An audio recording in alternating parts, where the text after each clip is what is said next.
Coming in, Umar Abdullah has left his residence for Pahalgam, and also we are learning at this point in time that the NIA is going to probe the Pahalgam terror attack.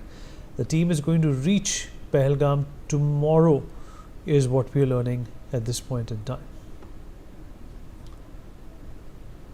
Pathikrit is with us on the program. Still, Pathikrit, the Home Minister, of course, understands the urgency. He's already en route to Srinagar. What does this mean for the government in terms of the policy so far that has been applied when it comes to these terror attacks in Jammu and Kashmir? Well, Vineet, if you compare how the situation was 10 years back compared to that, a substantial amount of work definitely has been done by government to normalize the situation. But as I stated, that Pakistan is, invariably trying to change its tactics of terror attacks. So they are trying to keep terror attacks below the threshold. In certain respect, I think even for the armed forces, the SOPs may have to alter a bit. At the same time, when it comes to the government, if you look at what the Home Ministry has done in terms of completely decimating the Maoist terrorists in India, I have absolute faith in the leadership that they will do what is necessary. But yes, it is a reality that you have to raise the bar or the threshold of your counter-terror response mechanism, and the consequence, the bar of consequence have to be raised.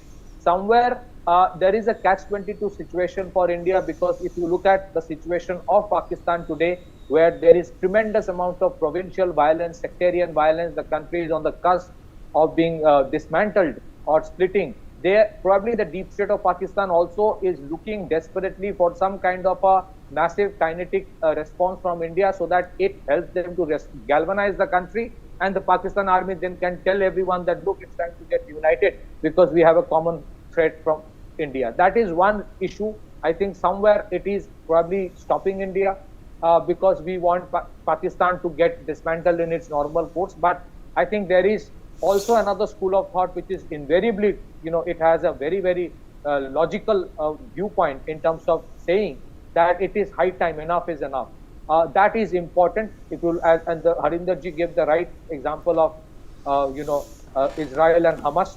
And if you look at the speech of Asim Munir, where the Chief of Army Staff giving a speech to overseas Pakistani delegation and spewing hatred against Hindus, and then these terrorists coming out in Kashmir and asking people about their religion, asking whether they are Hindus and deliberately shooting. So you can see the connect.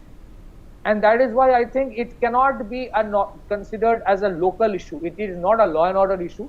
It is not a mere local terrorist issue, though it is of a far lesser intensity than compared to what it used to happen in the past. But still, too many such incidents are happening now. And therefore, the response, the treatment has to be perhaps across the border.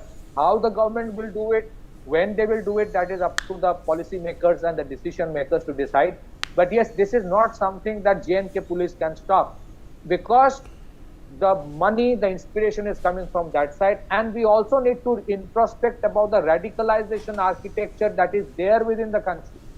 Who is radicalizing people to convert into either an extremist or a terrorist? That radicalization, where it is happening, it is true some major actions have been taken in J&K in terms of banning certain groups like Jamaat-e-Islami, but whether it is enough or not, that has to be seen. Whether more has to be done, that has to be I'm going to have to cut you there. We are in fact going to keep a close eye on what's happening here. My colleague Ajay is also joining us to give us the latest updates. Ajay, what do we know about the number of people who have lost their life in this terrible, horrible attack on civilians, tourists for that matter?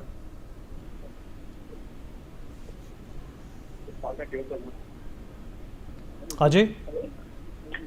Yes, please repeat your question. Ajay, can you tell us the number of people who have lost their lives? We are getting different accounts from different sources at this point in time. What are your sources telling you? See, Vineet, number of casualties which has taken place in this terror attack is, high in double digit, and we are waiting for the official confirmation, as this is a very, horrible time, as this incident has taken place. Home Minister himself is traveling to Kashmir, and he is going to reach soon. We are waiting for the official figure that how many people have died, because till now officially there is no confirmation that how many people have killed. But definitely this is a very painful.